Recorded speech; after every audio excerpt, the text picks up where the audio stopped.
Pemasangan atau instalasi pipanya untuk pembuangan dari kolam menuju ke chamber, detailnya seperti ini. Kita akan mulai dari chamber pertama ke tempat dimana semua pembuangan dari kolam masuk ke chamber pertama melalui instalasi pipa yang telah dibuat. Mari kita simak sama-sama video instalasi pipanya.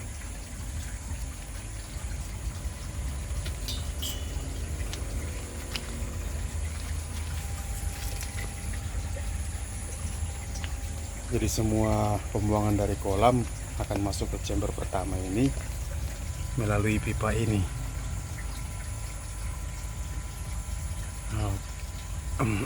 Pipa ini merupakan pipa saluran masuk ke chamber pertama dari kolam-kolam dan berfungsi juga sebagai level untuk ketinggian permukaan air di dalam kolam.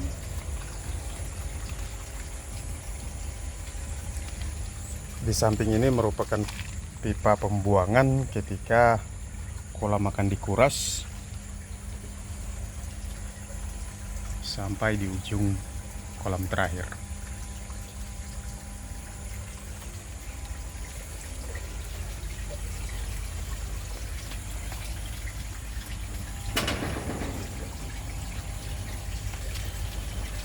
Jadi antara kolam satu dan kolam lainnya saling terhubung pipa pembuangannya, dan saat ini posisi keran pembuangan sedang dalam kondisi terbuka untuk semua kolam.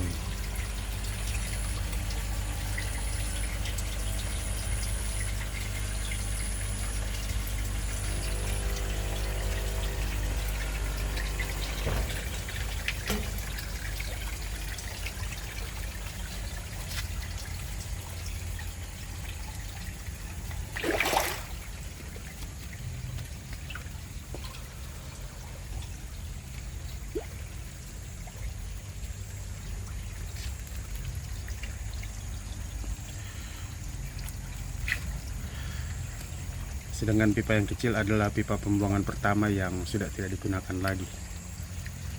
Jadi kita akan fokus pada pipa yang besarnya saja. Untuk posisi pipa di dalam kolam mungkin akan kita lihat sebagai contoh. Pipa yang ada di dalam kolam ini, saya akan buka dulu tirai penutup kolamnya.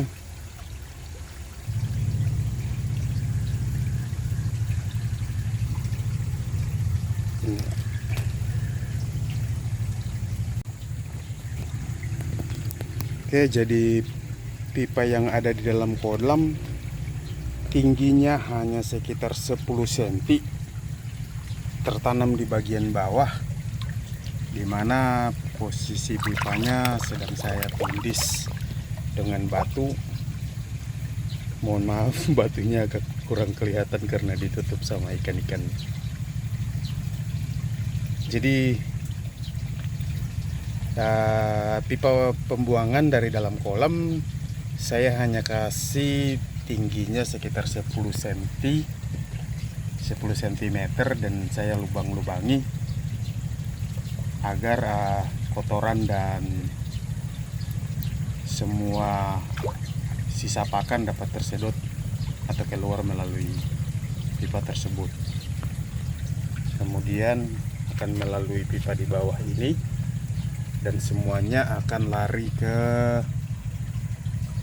chamber pertama untuk penampungan semua kotoran dan amoniak dan lain-lain.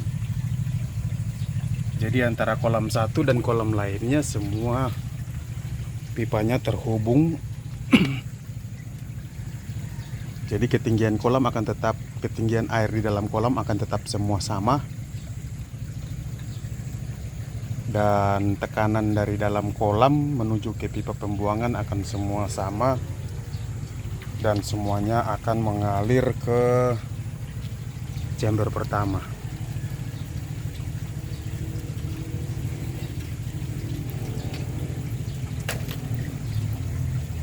Mungkin bisa dilihat kondisi ikannya. Oh iya, tambahan informasi untuk air memang agak merah karena air di sini, karena saya menggunakan air sumur dan di sini tanahnya merupakan struktur tanah yang merah, sehingga memang air ketika diendapkan tetap akan berwarna. Tapi dari hasil pengukuran pH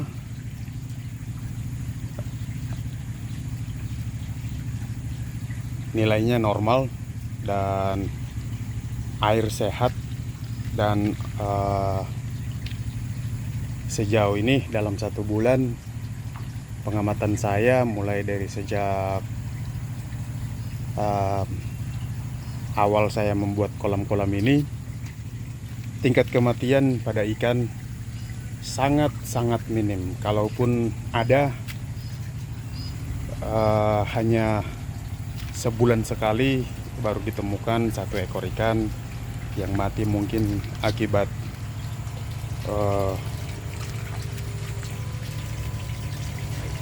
makannya yang terlalu banyak, atau mungkin entahlah, saya masih mencari-cari penyebab dasar kenapa ikan tersebut mati. Namun kalau saya ikuti sebulan maksimal cuma 1 ekor saja yang mati. Itu pun terjadi pada ikan nila lokal yang ada pada kolam paling ujung ini, yang paling sering terjadi kematian. Itu pun ya seperti yang tadi saya sampaikan, bahwa hanya saya temukan sebulan sekali. Dan ini merupakan ikan nila lokal. Waktu saya pelihara di kolam pertama, pertumbuhannya sangat lambat.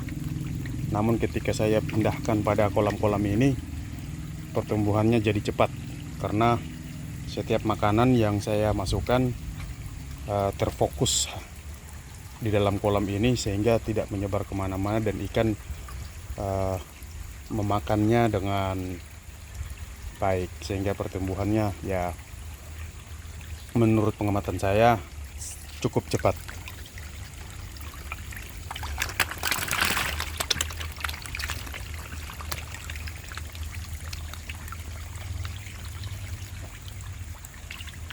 Ini yang belum saya sortir, masih bercampur antara besar dan kecil. Mungkin 2-3 hari lagi akan saya sortir. Untuk kolam ini adalah nila kekar, dan warnanya memang hitam semua, jadi kurang begitu kelihatan. Tapi mungkin bisa dilihat, ini umur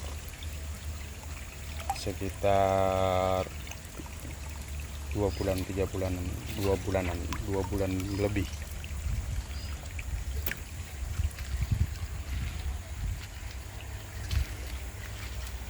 Ini nila lokal yang sudah saya sortir beberapa minggu yang lalu, dan sudah lumayan, dan ini sudah bisa dipanen. Cuma ya untuk sementara saya masih konsumsi sendiri.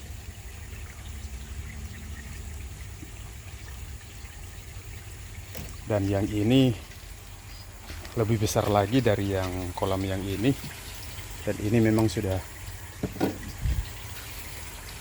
cukup usia untuk dipanen. Ini juga nila lokal.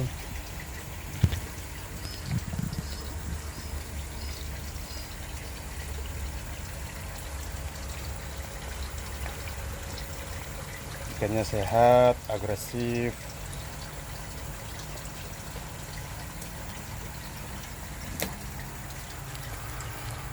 Dan yang ini adalah nila kekar yang baru umur 3 3 minggu sampai 1 bulan.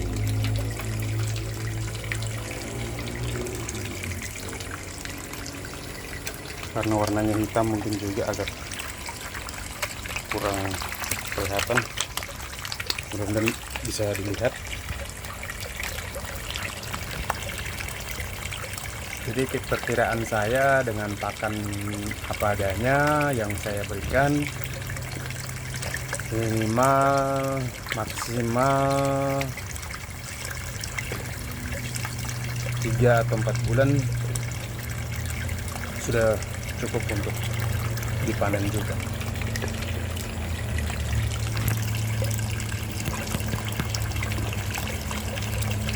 Ini sudah seukuran 2-3 jarian.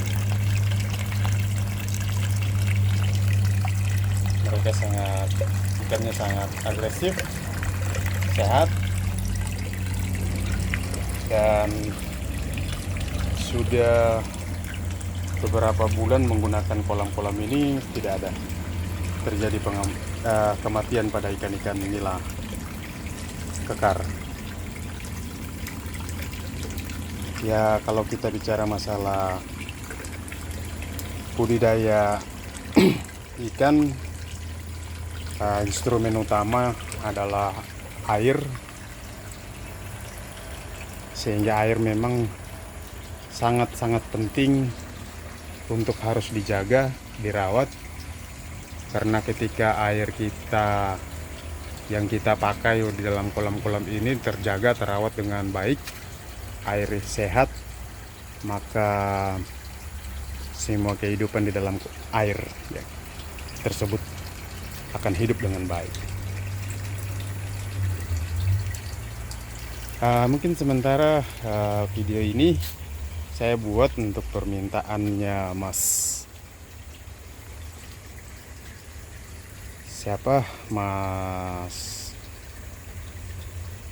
Muhammad Ahmad.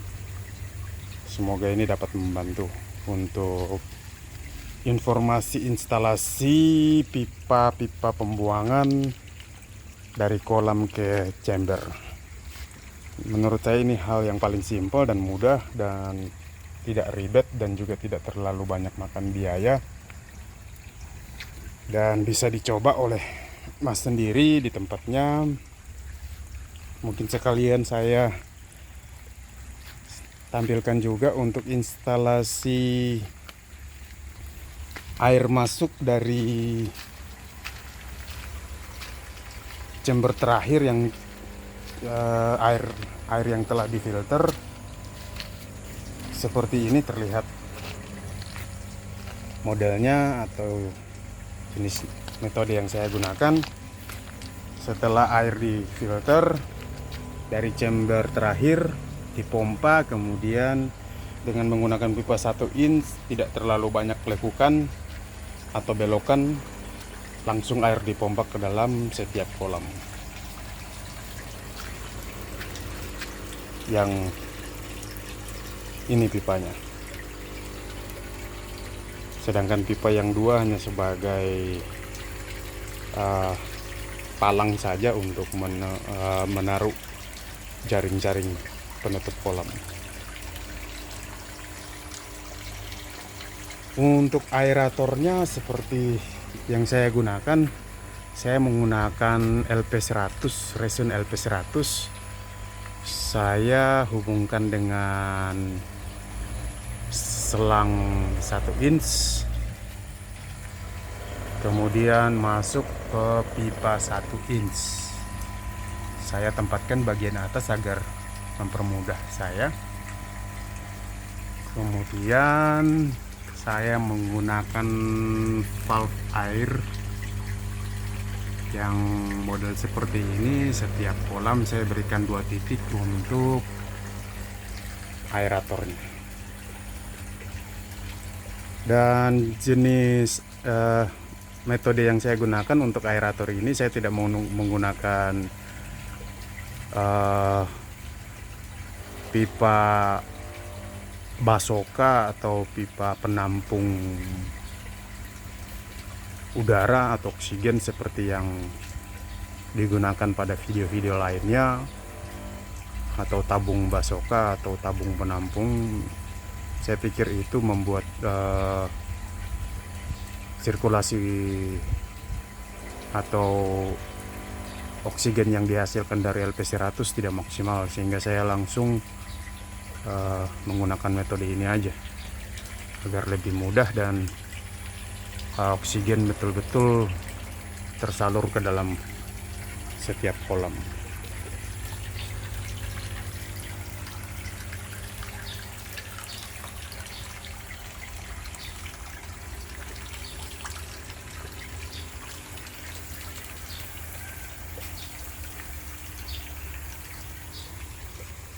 Mungkin bisa dilihat di kolam ini hasil semburan oksigennya yang dari aerator terlihat cukup sangat baik, dan oksigen yang dihasilkan pun merata. Oksigen yang terlarut dalam air pun merata.